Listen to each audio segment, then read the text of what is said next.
እኔና አንቺ በምንሰራቸው ስራዎች ላይ በተቻለ አቅም ጥንቃቄ ማድረግ ይኖርብናል። ታዲያ እኔ ምን ማድረግ አለብኝ? ለምሳሌ እኔ ማውራት በማልችልበት ሁኔታዎች ውስጥ ከሆንኩ ልጅ ጸጋ እያልኩ አወራሻለሁ። ያኔ የሆነ ችግር አለ ማለት ነው። አንቺም ደግሞ ማውራት የማትችይበት እንዲሁም ተመሳሳይ ሁኔታዎች ውስጥ ከሆንሽ አቶ መኮንን ብለሽ ታወሪኛለሽ። እሺ መኮንን። መልካም። ነገሩን ደጋግሜ ባሰብኩ ቁጥር በጣም እያስጨነቀኝ። እኔም እኮ ዳኒን ላወጣጣው ሞከርኩ፣ ግን ደግሞ ይፍንክቻለ። ይሄ ማለት እኮ በቃ ህይወታችንን ልታተረማምሰው ትንሽ ነው የቀራት ማለት ነው። ወይ ቀስቲ ልትጎዳው ይሆን እንዴ? አንቺ ደግሞ ቀስቲ እንዴት ልትጎዳው ትችላለች? እሱ እኮ አሁን ኦልሬዲ ከእሷ ህይወት ወጥቷል። ደግሞ ልታገኘውም እየሞከረች አይደለም። ወይኔ ጉዴ! ምን ነው ቤቲ እናቴ ልጅ ቹቻ ደግሞ ምንድን ነው የምትቀበጥሪው? ምን ላደርግ ቤዛ፣ በእሷ በኩል እንዳታጠቃኝ ፈርቼ እኮ ነው። ጸጋ በልጅነቷ የተጠቃች ልጅ ስለሆነች በእህትሽ እንኳን ትመጣብናለች ብዬ አላስብም። እና ታዲያ ምን ልታደርግ ነው? ግን በእርግጠኝነት እኔና ያሬድን ነው የምትለያየን። ከዚህ በኋላ ግን አንቺና እሱ አንድ ላይ በፍጹም መታየት የለባቸውም። ከዚህ በኋላ በስልክ ብቻ ነው የማገኘው። እንደዛ እያደረገን ክፍተቶቻችንን እየሞላን ብንጠነቀቃት ነው የሚሻለው። ልክ ነሽ። ጤና ይስጥልኝ የይሁን ቤተሰቦች፣ እንኳን ደህና መጣችሁ። ዛሬ አገር አቀፍ ደረጃ ከፍተኛ ተወዳጅ ያገኘውን ስላለው አፍላ ፍቅር ድራማ እናወራለን። ድራማው ከሌሎቹ በምን ይለያል? ለምንስ ነው እንደ ሰው በከፍተኛና በጉጉት የሚወደው ለምንድን ነው የሚለውን ዋና ቁልፎቹን ነጥቦቹን አብረን እናያለን። ከመሳቅ ወደ ማልቀስ፣ ከፍቅር ወደ በቀል አፍላ ፍቅር ድራማ እስካሁን ካላያችሁት ትልቅ ነገር አምልጧቸዋል። ታሪኩ ውስብስብ ያደረገውና የጸጋ ገጸ ባህሪው ድብቁ ምንድን ነው ሚስጥሩ? ዛሬ አንድ ባንድ እንፈተዋለን። ዝግጁ ናችሁ? ወደ ማብራሪያው እናልፋለን። መልካም ቆይታ። እንግዲህ ዛሬ ቪዲዮ ምን ይመስላል አፍላ ፍቅር የሚለውን ቀጣዩን ክፍል ይዘንላችሁ መተናል ማለት ነው። እንግዲህ ቀጣዩ ክፍል በጣም ቤዚ እና ቹቻ በጣም እየተጨነቁ ነው ያሉት። ምክንያቱም በማን ምክንያት? በመኮንን እና በጸጋ እንዲሁም በዮዮ አባት ማለት ነው። አሁን ሰዓት ላይ ሁሉም ጭንቅ ላይ ነው ያሉት ማለት ነው። ምክንያቱም የዮዮ አባት ቤዚና ያሬዱ መገናኘታቸውን ስለሚያውቁ እንዲለያዩ ይፈልጋሉ። ይሄ ነገር ደግሞ ማን ነው ሽፋን እየሰጠ ያለው? እየተከላከለች ያለችው ቹቻ ናት የሚል ነገር ተነግሮታል አባትየው በባለፈው ክፍል ላይ አይታችሁ ከሆነ ማለት ነው። እናም እንግዲህ ማስጠንቀቂያ ለቹቻ እና ለቤዛ ማስጠንቀቂያ ተሰጥቷቸዋል። ምን የሚል ነበር ማስጠንቀቂያው? ጸጋን ተጠንቀቋት፣ ጸጋ ተንኮል እያሰበችባቸው ስለሆነ ጸጋን ተጠንቀቁ የሚባል ደብዳቤ ተጽፎ ተሰጥቷቸው አሁን ሁለቱም ስጋት ላይ ነው ያሉት። በጣም የሚያሳዝኑ ነው ማለት ነው። ሲቀጥል ያሬዶ እየተከታተላት ነበር ጸጋን ማለት ነው። ጸጋን በሚከታተል ሰዓት መኮንን እንዳጋጣሚ ሲደውልላት ስልኳን አንስቶት ነበረ። ነገር ግን መኮንንና ጸጋ የራሳቸው የሆነ ኬዝ አላቸው። እሱም ምንድን ነው? የመነጋገሪያ ኮድ አበጅተዋል ማለት ነው። ያ ማለት ደግሞ ማንም ሰው ሊጠረጥራቸውና ሊነቃባቸው የነሱ ግንኙነት ምንም እንዳልሆነ እንዲታወቅ ማለት ነው። እና ይሄ ነገር ለምንድን ነው አሁን ሁሉንም እያስጨነቀ ያለው ምንድን ነው የሚለው ነገር አሁን ሰዓት ላይ በጣም ሁሉም ውጥረት ላይ ነው ያሉት ማለት ነው። ነገር ግን እንዴት ነው ይሄንን ውጥረት ሊፋቱት የሚችሉት አሁን? ምክንያቱም ምንድነው ጸጋ ቹቻና ቤዚን ማለያየት አለብን ምንድን ነው ያለው የዮዮ አባት በባለፈው ክፍል ላይ ለእሷ መፍትሄ ያጣችሁ ነው ወይ? ቹቻ ለምትባለው ለአንድ ተራ ህፃን ልጅ መፍትሄ ያጣችሁ ነው ወይ? ስለዚህ እሷ ከሆነች እነሱ እንዲገናኙ ሽፋን እየሰጠች እየደባበቀ የምታገናኛቸው እሷ ከሆነ እሷን ከእነሱ ጋር መለየት አለባቸው። አሁን እነሱ እያሰቡ ያሉት እንግዲህ ቹቻና ቤዛን ለማለያየት ነው ማለት ነው። ሁለቱ ደግሞ የጓደኛ ጥግ ናቸው። በነገራችን ላይ ቹቻ የመጨረሻ ከሰውም ሰው በላይ ናት። ቤዚም እንደዛው ለቹቻ ማለት ነው። ይህንን ነገር ደግሞ አሁን የሁለቱ መሀል ያለውን እምነትና ጓደኝነት ከሰበሩት ሁለቱንም እንግዲህ ማጥቃት ይቻላል ማለት ነው። ቹቻ ግን ቤዛ መቼም እንድትጠቃ ስለማትፈልግ ለዛ ነው አሁን እሷ እየተከላከለችላት ስለሆነ ቤዛን ማጥቃት አልቻሉም። ሁለቱን ለያይተው ነው ወደነ ያሬድና ወደነ ቤዚ መግባት የሚችሉት ማለት ነው። ጸጋም ሆነች መኮንን ወይም የዮዮ አባት ማለት ነው።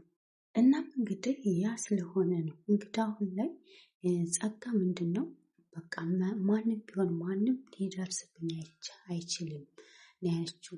እንግዲህ ያሬዶ ጠይቋት ማን ነው ለምንድን ነው መኮንን የሚደውልሽ አንስተሽ በስነስርዓት አናግሪው ሲላት እሷም ስታናግረው ጋሽ መኮንን ነው ያለችው። እንግዲህ እሱ በሚነጋገርበት ሙድ ማንም ሰው እንዳይነቃብን ሰው ባለ ሰዓትና እኛን የሚጠራጠር ሰው ካለ በዛን ኮድ አውሪኝ ስላላት እሱም እንዳገና ልጅ ጸጋ ነው ያላት። ምንድን ነው ያላት? በቃ ኮዳቸውን ስላወቁ ሊጠረጥራት አልቻለም የዮ ማለት ነው። የዮ እንግዲህ ይህንን ስላለ አላምንሽም ብላለች። እሷም እንግዲህ ሁላችንም አይተናል ምን እንዳለ ጸጋና መኮንን የራሳቸው ኮድ ስላለ ሊያውቁባቸው አልቻሉም።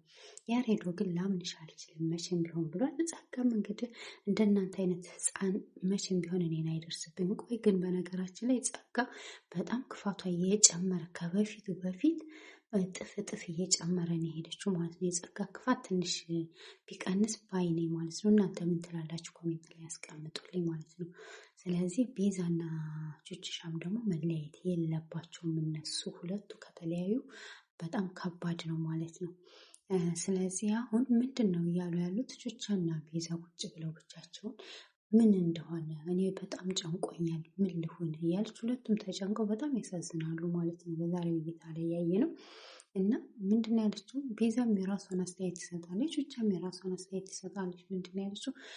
ቤዛም እንግዲህ ያሬዱንና እኔ ሊያለያዩን ነው ያለችው። በቃ ስለ ያሬድ ነው እያሰበች ያለችው። ቹቻም እንግዲህ በቀስቴ ልትጎዳኝ አስባ እንደሆነ እጎዳሻለሁ ያለችው በቀስቴ ነው ስትል ቀስቴን አትጎዳውም መቼም ቢሆን እንግዳማ የእናቴ ልጅ ነው የምትጎዳው ስትል ሕፃን ልጅ አትጎዳም። ምክንያቱም እሷም በሕፃነቷ ስለተጎዳች ልትጎዳ አትችልም ብላለች ማለት ነው። እናም እንግዲህ ምን ይሆን የሚሉት አሁን እነሱ ባላሰቡት ነገር ነው ወጥመዱን እያጠመዱ ያሉት ሁለቱም ማለያየት እንጂ ቅድሚያ ወይም ያሬድን ወይም የቹቻን እህት ወይም ቀስቴን መጉዳት አልፈለጉም ማለት ነው። በዚህ ነው እንግዲህ እየሄደች ያለችው እና የጸጋ ክፋት ትንሽ ቀነስ ቢል በጣም የበዛ ነው ማለት ነው። መጨነቅ የለባቸውም እነሱ መለያየት የለባቸውም። ጸጋ ማን ብላ እንደምታስብ አላውቅም። በጣም ቀን በቀን እየጨመረ ነው ያለችው ኃይለኝነቷ ማለት ነው። ስለዚህ ዳኒ ለራሱ በቃ እየተከታተለ ነው ተብሎ አሁን ስራውን አቁሞ ምንም ነገር ሊነግራቸውና ፍንጭ ሊያገኙ አልቻሉም ማለት ነው። እንግዲህ ወደነ ሊሰብሊና ኤላ ስንሄድ ሊሰብሊና ኤላ እንግዲህ በጣም ያሉበት ሁኔታ ከባድ ሁኔታ ነው ያሉት ማለት ነው። እሱም እንግዲህ በሀሳቤ ትስማሚያለሽ አትስማሚም የሚል እቅድ ሀሳብ ሰጥቷታል ማለት ነው። እሷም እንግዲህ እስማማለሁ፣ ነገር ግን ከሳምንት አንድ ቀን ነው የምትሸኘኝ። እንዴት ነው ቆይ ግድ በሰው ፍቅረኛ ለሆን ማለት አይከብድም ወይ ብለዋለች ማለት ነው። እሱም እንግዲህ ቀላል ነገር ነው የጠየቅኩሽ፣ ስለዚህ እኔ ምንም አላልኩሽም፣ ከአጠገቤ ብቻ አትራቅ በይኝ እንጂ ችግር የለብኝም። በሳምንት አንዴም ሆነ በወር አንዴ ብሸኝሽ ብቻ እንጂ ከእኔ አትራቂ ብሏታለች ሰብለን። ኤላ እንደ በፊቱ በቃ አላደል ኮራ ቢልባት ራሷ መታ ፍቅሩን ትገልጽለት ነበር። ነገር ግን አሁን እሱ ቀን በቀን እሷም እንደዛ እያደረገችው ቀን በቀን የሱ የውስጡ ፍቅር እየጨመረ ስራውን እየረሳው ነው ያለው። የኤላ ስራ እንግዲህ ምንድን ነው ልጆችን እያጠና ነበር፣ እየተከታተለ ነበረ። ጥቃት እያደረሰባቸው ሰው ከጸጋ ጀርባ ያለው ማን ነው የሚለውን ነገርና ስለደመረ ሊያጣራ ነበር የገባው እዛ ትምህርት ቤት ውስጥ። ነገር ግን ፍቅር የሚባለው ነገር መጥፎ ስለሆነ ፍቅር ስራውን አስቶታል ኤላ ማለት ነው። እና ሊሰብለን እንግዲህ አፍቅሮ እሱም አልናገር ብሎ በቃ በዛም በዚህ ምክንያት እየፈለገ እሷን ያገኛል ማለት ነው። እሷም እንግዲህ ያው አትከተለኝ እያለችው ነው። ዞር ሲል ደግሞ እኮ ራሷ ትሄድለታለች ማለት ነው። ስለዚህ ኮራ ብሎ ጀንተልነቱን እንደ ድሮ ቢጥል ራሷ ታፈርጠዋለች ማለት ነው። እናንተስ ምን ትላላችሁ? የኔ ሀሳብ እንደዛ ነው። ወደ መሲና ናቲ ስንሄድ እንግዲህ መሲ ቲቸር ጠርቷት ነበር በባለፈው ክፍል ላይ ካያችሁት። እናም እንግዲህ ምንድን ነው ያላት ቲቸር ያው ትምህርትሽ ቀዝቅዟል ለምንድን ነው ብሎ ነበር የጠየቃት። ናቲ ግን ያስበው ፍቅሩን እንድትገልጽለት የጠራት መስሎት ነበር። ነገር ግን ያ ሊሆን አልቻለም ማለት ነው። መሲ አሁን ሰዓት ላይ ቲቸርዬን ሳይሆን የምታፈቅረው ናቲን ነው የምታፈቅረው። ናቲ ግን ሊረዳት አልቻለም። ምክንያቱም ያው ቲቸር ነው የምታፈቅረው ብሎ ስለሚያስብ ከእህቱ ውጭ አርጎ አያስባትም ማለት ነው።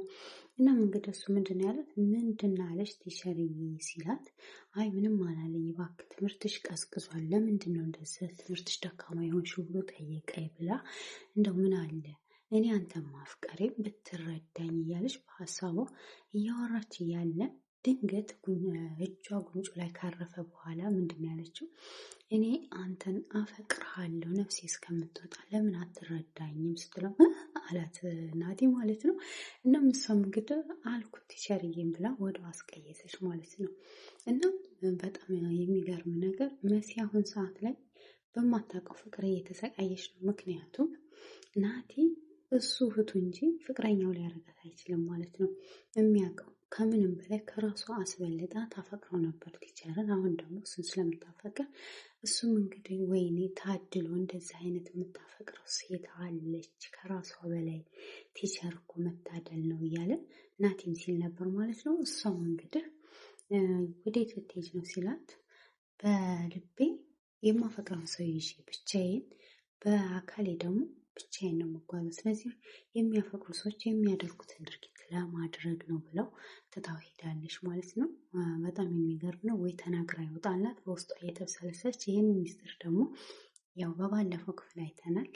ኤላ አውቋል ማለት ነው። ይህንን ያወቀው ደግሞ ከሰብለ ነው። ሰብለ ደግሞ ይህንን ነገር ባለፈው ላይ ማናት ቃጭል የደበደበቻት ጊዜ ስሜታዊ ሆነ ሂጂና እሱን ተከላከይለት ብላ በተደበደበ ሰዓት ስታወራ ምንድን ነው ነገሩ ሲላት፣ ናቲን እኮ ታፈቅረዋለች መሲ ግን አልናገርም ብላ ሚስጥር ወጥቶባት ነበር። አሁን እሱም ሚስጥሩ እንዳልናገር ከኔ ጋር ሁኚ እያላት ነው ያለ ኤላ። እሷም እንግዲህ ሰው ባመለጠው ሚስጥር አንተም እየጨቀጨቀኝ ብለዋለች ማለት ነው። ሰብልዬ እንግዲህ በጣም ጨካኝ ሰው ነህ፣ እኔ ሩህሩህ ሰው ትመስለኝ ነበረ፣ ለካ አለፍላጎቴ የምታደርገው ነገር ሁሉ በጣም መጥፎ ነገር ነው፣ በጣም ጨካኝ ሰው ነህ ብለዋለች ማለት ነው። የለም እንግዲህ እኔ ክፉ አይደለሁም እያላት ነው። እንግዲህ ወደ ጀሪና ወደ ሂባ ስንመጣ አተንፍሱ እንግዲህ ስሟት ነበር ጀሪዬን ጉንጯን ማለት ነው። ምንድን ነው ያለቻት ሂባን? ምነው ከንፈርሽን በሳም ውስጥ ላተበሳጭታ፣ ይህን የመሰለ ከንፈር እኮ ነው በሳም ሻሽ። አይ ጀሪ ጊዜና ቀን ጣለሽ ቅሌቴ እያለች ነው ማለት ነው። ምኑን እረጋጋለሁ ከንፈርሽን ይሳምሽ ነው ያልሽኝ፣ አንደኛን ጨርቄን ጥዬ ባብድ ነው የሚሻለኝ ስትላት በጣም ስቃለች። ይሄ እኮ ቀላል ነገር ነው ችግር የለውም እያለች በጣም ዘና ትላለች ማለት ነው። በጣም የመጨረሻ ሄቫንና ጀሪ በጣም ዘና የሚያደርጉ ናቸው። ሁለቱ ጓደኞች ናቸው ማለት ነው። እና የትኛው ስሜት እንደው ባላውቀውም ሄቫን ጥላትሽ ናት የሚለኝ ስሜት አለ። ስለዚህ ፈጣሪ እንደው ምን አይነት ጉድ ነው እንደው እንደዛ አይነት ነገር አይተንፍሱ ላይ የሆነ መጨረሻ ምን አደረኩሽ እያለች በጣም እንትን ትላለች ማለት ነው። የአሻንቴና የኪሮ አምላክ ይባረድ እያለች በሳቅ የለችም ማለት ነው። እና የመጨረሻ ይገርሟል። እንግዲህ ሳቀችባት ማለት ነው። በእነሱ የሰራሁት ግፍ እንደሆነ ብዬ ነው እንጂ ለሌላ አይደለም። ማሳለፈሽ ሰጠሽ ላይ ተንፍሱ ብላታለች። ከአንቺ ጋር መዳረቁ አንቺ ከሆነ ጊዜ ተካሂረሻል፣ ፍቅር ይዞሻል እንጂ ቀላል አይደለም። ስለዚህ ከአሁን በኋላ እንዳትከተይ፣ ሞት የሌለበት ነው የሚሄደው ስትላት፣ እንደዚህ አይነት ቦታማ እኔም እሄዳለሁ ብላ ተከትላታለች ማለት ነው። ሂባን በጣም የምታስቅ ሚስኪን ልጅ ናት በነገራችን ላይ። እና እንግዲህ እና ቡሻም ዘና ፈታ እያሉ እነ ቹቻሻ ብቻቸውን ቁመው ነበረ እና እያሰቡ ነበረ በጭንቅ ውስጥ እያሉ እንግዲህ እና ቡሻ መጥተው ዘና እያደረጓቸው እያናገሯቸው ነበር በፈረንሳይኛ ማለት ነው። ምንላ ነው እንዳላችሁት ከየት ነው ይሄንን ቋንቋ የተማራችሁ ስትል እንግዲህ እኛ አየር ላይ ነን እያለ ሙድ እየያዘባቸው እያሰቀ ነበረ እና ሶሪ ላይ ያለ እየተማሩ ነው ማለት ነው። አቡሽ በምን እያወራችሁ ነው? ምንድነው ቋንቋችሁ እያለቻቸው ቤዛም ፈገግ አለች። እስካሁን ጭንቅ ውስጥ ነበሩ ያሉት ማለት እና አቡሽ ይመሻቸውና በጣም የሚገርም ነው ማለት ነው። እና ንገራቸው እያሉ እየተባባሉ ነው ማለት ነው። ቤዛ ያው ቢከፋም ቢለማም ፈገግ ብለዋል ማለት ነው። እና ይህንን ቋንቋ ማን አስተማራችሁ? አረቤት ቶላ ነው ወይ ያላለችው? በጣም የሚያስቅ ነው ማለት ነው። እና የሚገርም ነው። የዛሬ ቪዲዮ በጣም ይሄን ይመስል ነበረ። እንግዲህ የዛሬው በአፍላ ፍቅር ድራማ ማብራሪያ ይህንን ይመስል ነበር። እናንተስ በዛሬው ታሪክና ክፍል ላይ ምን ተማራችሁ? ምን ተሰማችሁ? ታሪኩስ መጨረሻ ምን ይሆናል ብላችሁ አስባችሁ እስኪ ግምታችሁን ኮሜንት ላይ አስቀምጡልኝ ማለት ነው። እኔ መልስ እሰጣችኋለሁ። የጸጋ ተንኮል የት ይደርሳል ብላችሁ ታስባላችሁ? መኮንንስ ምን ያደርጉ ይሆን? ሰብለ እንደገና ወዴት ይሆን? እውነት ፍቅሯን ትገልጽለታለች ወይስ አትገልጽለትም? ቤዛና ቹቻ ሲለያያሉ የሚለውን እናያለን በቀጣይ ክፍል ማለት ነው። ቪዲዮውን ከወደዳችሁት ላይክ በማድረግ እንዳትረሱ። እንዲሁም እንግዲህ አዳዲስ ቪዲዮ በምንለቅ ሰዓት ቶሎ በፍጥነት እንዲደርሱ የደወል ምልክቷን ተጫኑ። ለወዳጅ ለዘመዶ ሸር አድርጉ። ሰብስክራይብ በማድረግ እንግዲህ ሀሳብ አስተያየቱን በኮሜንት አስቀምጡ። እወዳችኋለሁ፣ አከብራችኋለሁ። በያላችሁበት ሰላም ሆኑልኝ በማለት የዛሬው ቪዲዮዋችን ስለና ያበቃል ማለት ነው። አፍላ ፍቅር አጓዩ እንግዲህ ሁሉም ሰው የሚወደው አፍላ ፍቅር ይህንን ይመስል ነበረ። ባይ